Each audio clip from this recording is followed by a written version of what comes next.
Yes.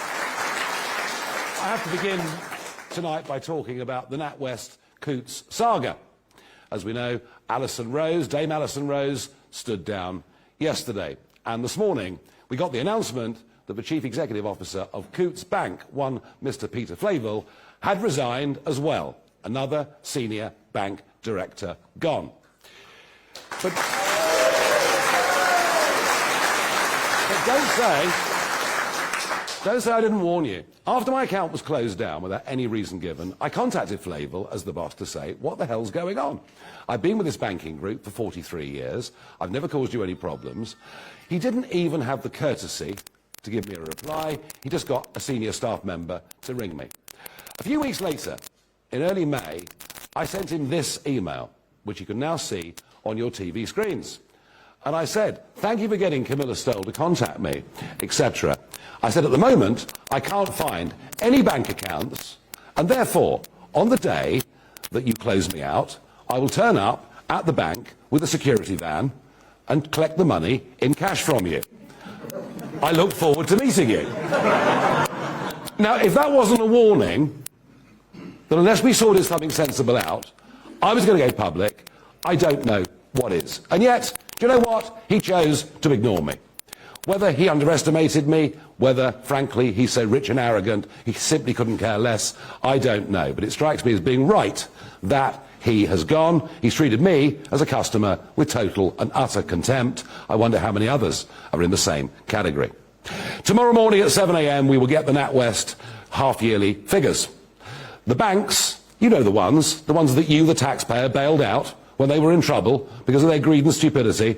The banks last year made £35 billion in profits. They're on course to make even more profit this year. So no doubt we'll see some good figures for NatWest. But then at 9:30, Sir Howard Davis, the chairman of the NatWest Group, will have to face investors.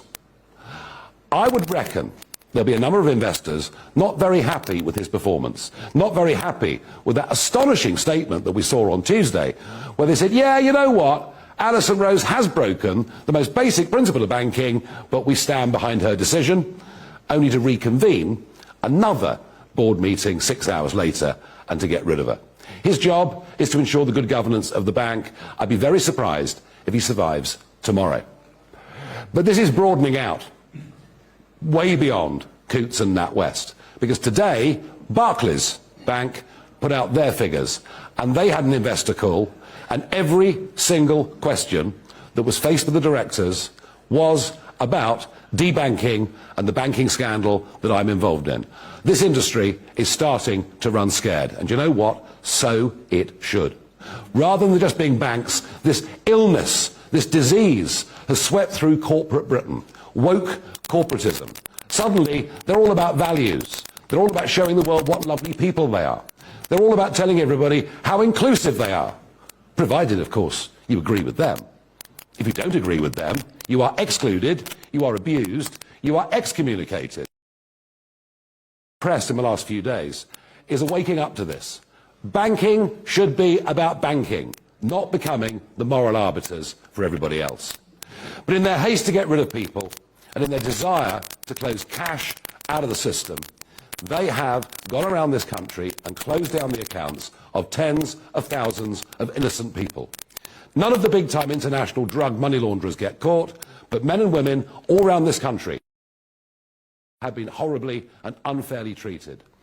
And I would say this to the banking industry and to the regulator: don't underestimate me. I mean this. We are going to fight and get justice for all of these wrong people. I'm going to launch that website in a couple of days' time, and I'll ask anybody whose bank account has been suspended, whose bank account has been closed, to get in touch with me, and we're going to form a very, very powerful lobby group. We're going to get the rules on banking changed. We're going to get the politics out of banks and building societies. Don't underestimate me. Just watch me over the course of the next few months.